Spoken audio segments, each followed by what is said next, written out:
Hello बच्चों, आज का हमारा टॉपिक है कॉम्प्रिहेंशन स्ट्रेटजी। इसमें हम समझेंगे कि अगर हमारे पास कोई भी कॉम्प्रिहेंसिव पैसेज है तो उसमें से हम आंसर्स को कैसे फाइंड आउट कर सकते हैं और उसके लिए क्या क्या स्टेप्स होते हैं।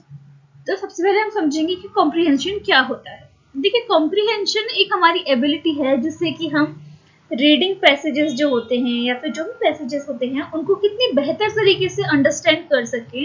यही कॉम्प्रिहेंशन का मेन पर्पस होता है। अब अगर आपको कॉम्प्रिहेंशन स्किल्स अपनी बढ़िया बनानी है, इम्प्रूव करना है उन्हें, तो उसके लिए एक सबसे बेस्ट वे है जो कि है रीडिंग। जितनी ज़्यादा आप रीडिंग करेंगे उतना बढ़िया आपका कॉम्प्रिहेंशन स्किल्स हो जाएगा। ठीक है, और इसको फर्दर फॉलो करने के लिए आपके पास कुछ स्ट्रेटजीज भी होती हैं। क्या होती हैं? ये 6 वे स्ट्रेटजीज हैं। इनको आपको स्टेप बाय स्टेप फॉलो करना रहता है। ठीक है, तो इसमें फर्स्ट स्टेप जो होता है वो विजुअलाइजेशन का होता है। ठीक है, जिसमें कि आप सारी चीज़ों को विजुअलाइज करते हैं। सेकेंड स्टेप होता है प्रिडिक्शन का, मतलब आप चीज़ों को प्रिडिक्ट करते हैं। थर्ड स्टेप होता है कि आप जो भी आपने पढ़ा उसको कैसे कनेक्ट करेंगे, कनेक्शन फॉर्मेशन। ठीक है, नेक्स्ट आता है समराइजिंग, जिसमें कि आप क्या करते हैं कि जो भी कंटेंट आपने पढ़ा उसको समराइज, मतलब शॉर्ट वर्ड्स में कैसे उसको एक्सप्रेस कर सकते हैं वो। उसके बाद आपने जो भी कंटेंट पढ़ा उसको मॉनिटर करना और लास्ट में उसके अकॉर्डिंग क्वेश्चंस को पुट अप करना। यही हमारा मेन स्ट्रेटजी होती है कॉम्प्रिहेंशन के अंदर। ठीक है, तो अब सारी स्ट्रेटजीज को हम वन बाय वन थिंक करेंगे, लेकिन इससे पहले हमें एक एग्जाम्पल सोचना होगा अपने माइंड में कि किस पैसेज को हम ले सकें। ठीक है, तो आपने देखा होगा कि आपके घर में कोई ना कोई प्लांट तो होता ही है यूजुअली, है ना। तो अब देखिए आप कि क्या वो इंडोर प्लांट है या फिर आउटडोर प्लांट है। ठीक है, अगर वो इंडोर प्लांट है तो उसके बारे में आप सोच लीजिए कि उस चलिए देखते हैं, लेट्स सी कि आपके पास कोई इंडोर प्लांट है और आप क्या कर रहे हैं, आप उसके बारे में कुछ और इनसाइट्स फाइंड आउट करना चाहते हैं। ठीक है, तो अब हम स्ट्रेटजीज को फॉलो करेंगे बेस्ड अपॉन प्लांट्स। तो हमारा पूरा कॉम्प्रिहेंशन जो होगा वो इंडोर प्लांट्स के ऊपर होगा कि क्या उनके फायदे होते हैं, क्या उनके नुकसान होते हैं और क्यों इंडोर प्लांट्स लगाने चाहिए। ठीक, तो कॉम्प्रिहेंशन इसके ऊपर बेस्ड होगा और इसी के अकॉर्डिंग हम अपनी स्ट्रेटजीज को समझेंगे। तो सबसे पहली स्ट्रेटजी थी हमारी विजुअलाइजेशन की। तो विजुअलाइजेशन में हमें क्या करना है, जो भी टेक्स्ट हम पढ़ रहे हैं उसके लिए हमें एक अपने दिमाग में एक मेंटल इमेज को क्रिएट करना रहता है। अब वो मेंटल इमेज हम क्यों क्रिएट कर रहे हैं, जिससे कि हम जो भी पढ़ रहे हैं उसकी हमें बहुत बेटर अंडरस्टैंडिंग हो जाए। इसीलिए हम क्या करते हैं, मेंटल इमेजेस को क्रिएट करते हैं हमारे माइंड में। ठीक है, अब इसके लिए आप क्या कर सकते हैं, आप कोई भी इंडोर प्लांट की फोटो देख लीजिए ऑनलाइन। ठीक है, आपने देख लिया, अब उस फोटो को जो आपने ऑनलाइन देखी उस पूरी फोटो को आपको अपने किसी फ्रेंड को डिस्क्राइब करना है। ठीक है, आपने उस फ्रेंड को जो भी डिस्क्राइब किया और उसके बेसिस पे उसने आपको क्या क्या इंसाइट्स दी, क्या क्या बताया कि ठीक है, या फिर आप अपने फ्रेंड को ड्रॉ करने को भी बोल सकते हो। ठीक है, जैसे आपने बता दिया कि उसकी लीव्स जो है वो ब्रॉड है, वो डार्क ग्रीन कलर का है, वो लॉन्ग प्लांट है, ऐसे आपने बता दिया। तो उसको समझ के उसने क्या समझा, आपके फ्रेंड ने क्या समझा और क्या उसने उसके फीचर्स ड्रॉ करे, उससे आपको पता चलेगा कि आपकी विजुअलाइजेशन कितनी स्ट्रॉन्ग है। कैसे? क्योंकि देखो, आप कितनी डिटेल्स पे जा पा रहे हो वही आपके ऊपर डिपेंड करता है ना। जैसे अगर आपने हर एक छोटी डिटेल को उसको बताया कि हाँ इसकी लीव्स जो है वो ब्रॉड हैं और उनमें कुछ लाइनिंग्स भी है और उनका कलर डार्क ग्रीन है, लाइट ग्रीन है, अगर आपने स्मॉल स्मॉल फीचर्स भी बता दिए उस अपने फ्रेंड को, तो डेट मीन्स आपका फ्रेंड जो है वो भी पर्टिकुलरली वही डिपेक्ट कर रहा होगा, है ना। डेट मीन्स आपकी विजुअलाइजेशन बहुत स्ट्रांग हो गई है ना। ये है। ठीक है, तो विजुअलाइजेशन मतलब कि कंप्लीटली जो भी आपने टेक्स्ट पढ़ा उसको अपने माइंड में विजुअलाइजेशन करना। ठीक है, अब प्रिडिक्शन का मतलब क्या होता है, सेकंड स्ट्रेटजी हमारी प्रिडिक्शन है। इसका मतलब ये है कि जो भी आपने टेक्स्ट पढ़ा उसके बारे में आप कुछ गेसेस करेंगे। ठीक है, जो कि आपके टेक्स्ट के साथ रिलेटेड हो। ठीक है, देखिए हम ट्राई करते हैं, लेट्स सी। तो देखिए हमारा जो टेक्स्ट है वो है book title first, exploring the world of indoor plants. अब देखिए कॉम्प्रिहेंशन में हमारा टाइटल क्या दिया हुआ है कि हम एक्सप्लोर करने वाले हैं इंडोर प्लांट्स का जो वर्ड है उसको हम एक्सप्लोर करने वाले हैं। इंट्रोडक्शन पढ़ते हैं। Indoor plants have become more than just decorations. They are silent companions that contribute to our well-being. तो देखिए इंडोर प्लांट्स जो होते हैं वो डेकोरेशन से बढ़कर भी बहुत कुछ कर सकते हैं, ठीक है। वो हमारी वेलबींग मतलब हमारी डे टू डे लाइफ के लिए भी बहुत कुछ कंट्रीब्यूट करते हैं। This handbook will share the secrets behind growing your own indoor garden. और ये जो हैंडबुक हम पढ़ने जा रहे हैं ये हमें बताएगी कि कैसे हम अपना खुद का इंडोर गार्डन ग्रो कर सकते हैं, ठीक है। From low maintenance succulent to coveted aroids, join us in discovering what we can do for them to thrive in our homes, ठीक है। अब हम इसमें क्या कर सकते हैं, हम कुछ लो मेंटेनेंस सक्सेलेंट्स भी लगा सकते हैं जिनमें वाटर की नीड भी कम होती है, या फिर हम कवर्टेड एरॉइड्स भी लगा सकते हैं जो कि ऑक्सीजन प्रोवाइड करते हैं हमें, ठीक है। और वो भी लेस कॉस्ट में, ठीक है, लेस कॉस्ट लो मेंटेनेंस में। और उनको हम अपने घर में कैसे लगा सकते हैं, कैसे हम अपने लिए बेनिफिशियल कर सकते हैं, ये सब हम जानेंगे इस हैंडबुक में, ठीक है। अब देखिए ये सब हमने जो टेक्स्ट पढ़ा उसकी बेसिस पे what do you predict that the handbook will cover. अब इसके अकॉर्डिंग हमें क्या पता चला कि ये हैंडबुक क्या कवर करने वाली है। ये हमें ये बताने वाली है कि कैसे हम इंडोर प्लांट्स को अपने घर में लगा सकते हैं, कैसे हम उनकी मेंटेनेंस कर सकते हैं, ये सब हमें ये बताएगा। How did you come to the prediction, और हमने प्रिडिक्शन के बारे में कैसे समझा, क्योंकि जब हमने टेक्स्ट को समझा तो हमें कुछ कुछ चीज़ें पता चली कि हाँ ये इंडोर प्लांट्स के बारे में है और इंडोर प्लांट्स कैसे हम लगा सकते हैं इसके बारे में बताने वाला है। तो दैट मीन्स कि हम पूरी की पूरी इन्फॉर्मेशन इसी के बारे में हम लेने वाले हैं यहाँ पे इंडोर प्लांट्स के बारे में, ठीक है। नेक्स्ट स्टेप आता है हमारा कनेक्टिंग। कनेक्टिंग मतलब हमने फर्स्ट पैराग्राफ पढ़ा और उससे हमें पता चला कि इंडोर प्लांट्स के बारे में सारी बात हो रही है। अब इन सारे कनेक्शंस को हम कनेक्ट कैसे करेंगे। सो वट एवर हमने जो भी पढ़ा हुआ है और जो भी हमारी खुद की नॉलेज है, एक्सपीरियंस है प्लांट्स के साथ, उन दोनों को हम कनेक्ट करेंगे and then we will answer, ठीक है। तो देखिए पढ़ते हैं हम इसको थोड़ा सा। Embarking on the journey of growing indoor plants is akin to honing a craft or mastering a sport. Patience and dedication are fundamental. Each plant species serves as a unique challenge, demanding tailored care, just as a craftsperson perfects their artistry or an athlete achieves proficiency, helping an indoor plant grow from just a few leaves in an art of discipline। मतलब कि ये हमें क्या बता रहा है कि अगर हम किसी भी इंडोर प्लांट को ग्रो करते हैं, ठीक है, इंडोर प्लांट को ग्रो करना इतना इजी काम नहीं है, ठीक है। ये एक तरीके का क्राफ्ट का काम है इंडोर प्लांट्स को ग्रो करना। क्यों? क्योंकि इसके लिए हमें पेशेंस भी चाहिए, इसके लिए हमको डेडिकेशन भी चाहिए, है ना। और पेशेंस और डेडिकेशन जो है इसके लिए फंडामेंटल चीजें हैं, ठीक है। और हर एक प्लांट की स्पेसीज जो है उसके लिए हमारे पास कुछ यूनिक चैलेंजेस होते हैं उसको ग्रो करने के लिए, ठीक है। और उसके लिए कुछ टेलर्ड केयर मतलब एक स्पेसिफिक केयर भी चाहिए होती है उन प्लांट्स के लिए। तो जैसे क्राफ्ट्स पर्सन जो है वो अपनी आर्ट को सुधारता है, उसको परफेक्ट करता है, और जो एथलीट्स होते हैं वो प्रोफिशिएंसी को अचीव करते हैं, तो उसी तरह जो इंडोर प्लांट्स होते हैं वो भी क्या करते हैं, पहले कुछ कुछ पत्तियां उनमें उगती हैं और उसके बाद पूरा घना पेड़ उग जाता है। तो ये इसने हमें बताया, ठीक है। अब देखिए क्वेश्चन क्या आता है कि What does the text connect plant growing to?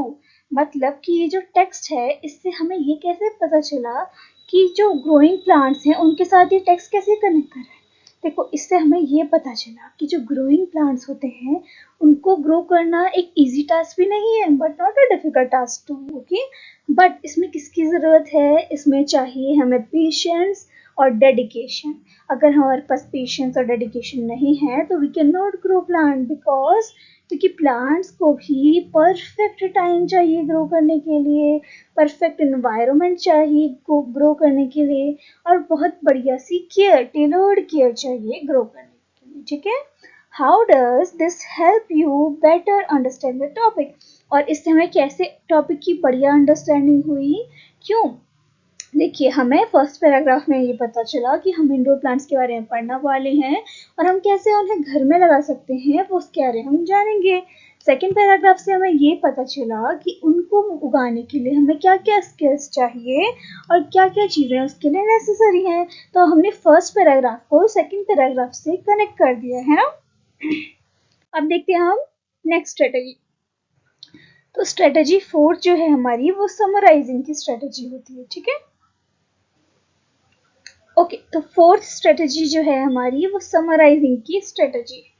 अब इस प्रोसेस में हम क्या करते हैं, जो भी हमने मेन पॉइंट्स निकाले हैं अपने टेक्स्ट में से, ठीक है, जो भी हमारा टेक्स्ट था उसमें से हमने जो भी मेन पॉइंट्स निकाले हैं उनको बिल्कुल शॉर्ट वर्जन में हमें कन्वर्ट करना है, ठीक है।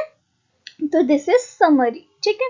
तो देखिए हमने समरी क्या निकाली है कि indoor plants offer solace, foster mental wellbeing and reduce stress. तो इंडोर प्लांट्स जो होते हैं वो हमें एक मेंटल वेलबींग मतलब मेंटली हमें स्ट्रॉन्ग करते हैं और हमारे स्ट्रेस को भी कम करने का काम करते हैं, ठीक है। They help us create personalized inspiring space at home, driving the demand for aesthetically pleasing plants। और देखिए जो ये इंडोर प्लांट्स हैं वो क्या करते हैं, हमें अपना एक पर्सनलाइज स्पेस क्रिएट करने में भी हेल्प करते हैं और हमारे होम को एक डेकोरेशन की तरह भी बढ़िया बनाते हैं, ठीक है। और ये क्या है, आजकल के टाइम पे एस्थेटिकली प्लीजिंग प्लांट्स भी हैं, ठीक है। तो social media platform also played a role in driving up the demands of these plants as users shared the joy of cultivating green space indoor। तो देखिए अब इंडोर प्लांट्स का जो प्रचलन है वो अभी ज़्यादा क्यों हो रहा है, क्योंकि देखिए सोशल मीडिया प्लेटफॉर्म्स जो हैं वो काफ़ी मेन इंपॉर्टेंट रोल प्ले कर रही हैं इसमें, क्योंकि आजकल लोग जो हैं वो अपने ग्रीन स्पेस इंडोर को बहुत ज़्यादा शो करते हैं और जॉय ऑफ कल्टीवेशन को भी शो करते हैं। तो इसकी वजह से जो ये ग्रीन प्लांट्स हैं और जो इंडोर प्लांट्स हैं उनकी डिमांड भी इंक्रीज होते जा रही है, ठीक है। तो इससे हमने क्या किया, सारे ही पॉइंट्स को थोड़ा थोड़ा सा ले लिया और अपने पैराग्राफ को भी समराइज कर दिया, ठीक है। अब लास्ट स्ट्रेटेजी जो है हमारी फिफ्थ स्ट्रेटेजी वो है मॉनिटरिंग स्ट्रेटेजी। मॉनिटरिंग में हम क्या करते हैं, हम ये चेक करते हैं कि जो भी हमने पढ़ा, ठीक है, जो भी हमने पढ़ा उसको हमने कितना अंडरस्टैंड किया उसको चेक करने के लिए हम खुद से सेल्फ क्वेश्चनिंग भी कर सकते हैं, ठीक है। तो मॉनिटरिंग और क्वेश्चनिंग काइंड ऑफ एक ही स्ट्रेटेजी का पार्ट है, ठीक है। टू रिपोर्ट अ प्लांट, तो अब देखिए इसके लिए एक और पैराग्राफ है हमारे पास। To repot a plant, choose a large pot with drainage holes, gently remove the plant, loosen roots and place it in a new pot with fresh soil। okay? तो मतलब कि अगर आपको किसी भी प्लांट को रीपॉट करना है तो आपको क्या करना पड़ेगा, एक बड़ा पॉट ले लीजिए आप और उसमें कुछ ड्रेनेज होल्स भी कर लीजिए, ठीक है।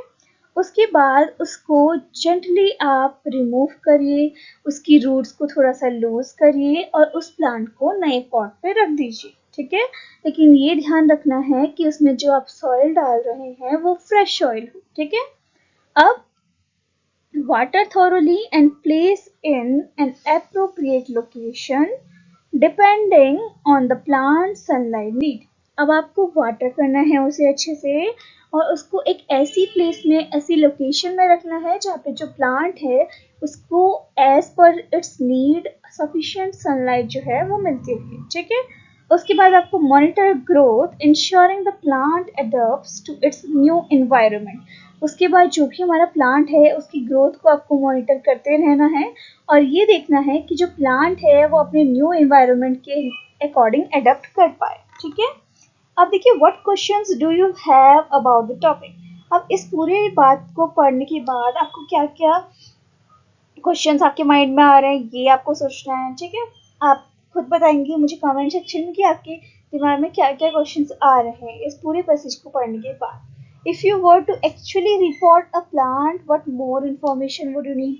और अगर आपको सच में एक प्लांट को रिपोर्ट करना है तो आपको और क्या क्या इन्फॉर्मेशन इसके अलावा चाहिए होगी। देखिए आपको ये भी पता करना होगा कि किस सीजन में आप प्लांट्स को रिपोर्ट कर सकते हैं। क्या हर सीजन में आप हर स्पेसीज ऑफ प्लांट को रिपोर्ट कर सकते हैं, ये भी एक इम्पोर्टेंट है। और क्या हम फलदार वृक्षों को भी हम इंडोर प्लांट की तरह यूज कर सकते हैं, तो ये सारी स्मॉल स्मॉल डिटेल्स जो हैं आपको पता होनी चाहिए, ठीक है। और आपको ये भी पता होना चाहिए कि क्या आपके इंडोर प्लांट्स जो हैं उनका कोई और बेनिफिट भी है, या फिर इंडोर प्लांट्स को ही हम इतना क्यों यूज कर रहे हैं। तो ये सब क्वेश्चंस जो है आपके माइंड में आने चाहिए after reading all of this text.